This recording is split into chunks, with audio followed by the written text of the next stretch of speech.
Alan McDaniels hated someone. He didn't know who they were or what they looked like, but he despised them for one simple reason. Every night they'd come to his home and knock over his trash cans.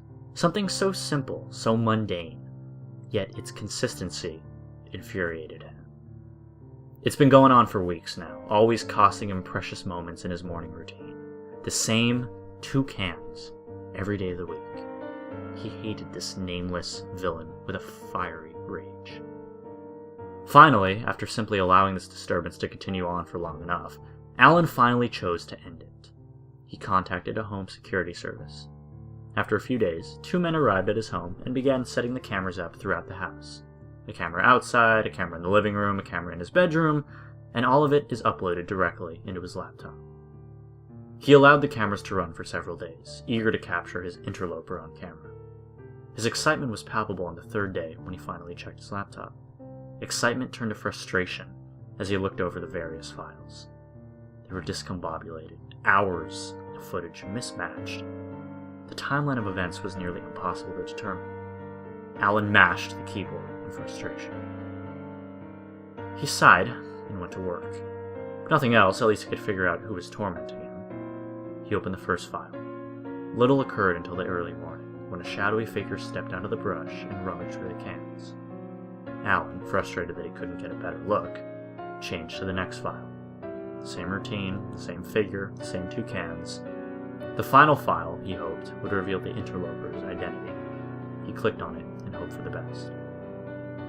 Once more, the figure stepped out of the brush to the cans. But something was different this time. He didn't approach the cans. He simply stopped and looked at the camera.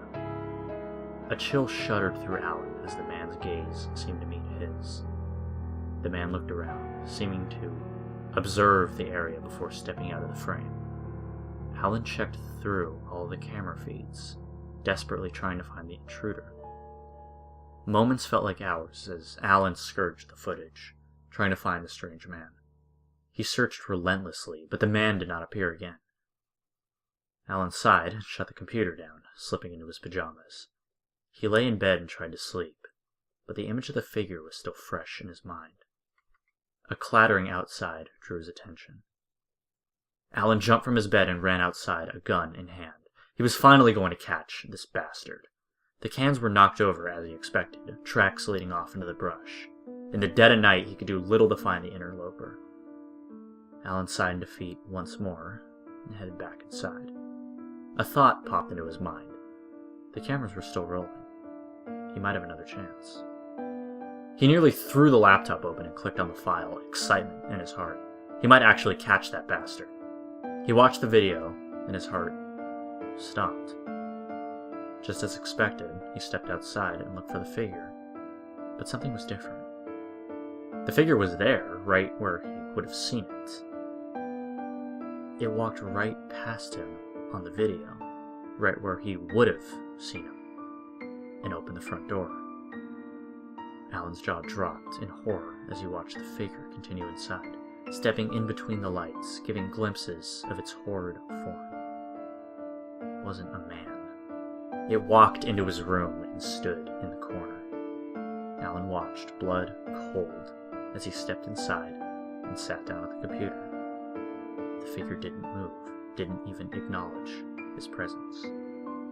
It merely watched him, entirely still. Alan tore his gaze from the computer, looking around the room. He found nothing.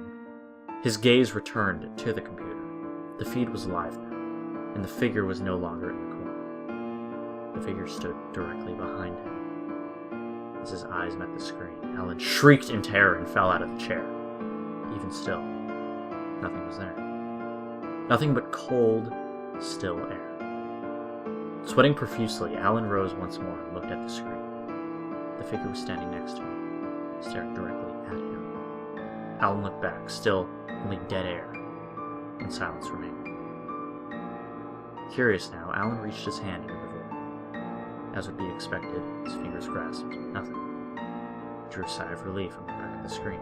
The figure still stood, watching him. Alan sat back down and rewound the footage, watching himself grasp at the figure. It simply didn't respond to his groping. only staring at him closely. Alan shrugged and sat back down, unsure of what to think, when he felt something. Something moved behind him, and he froze.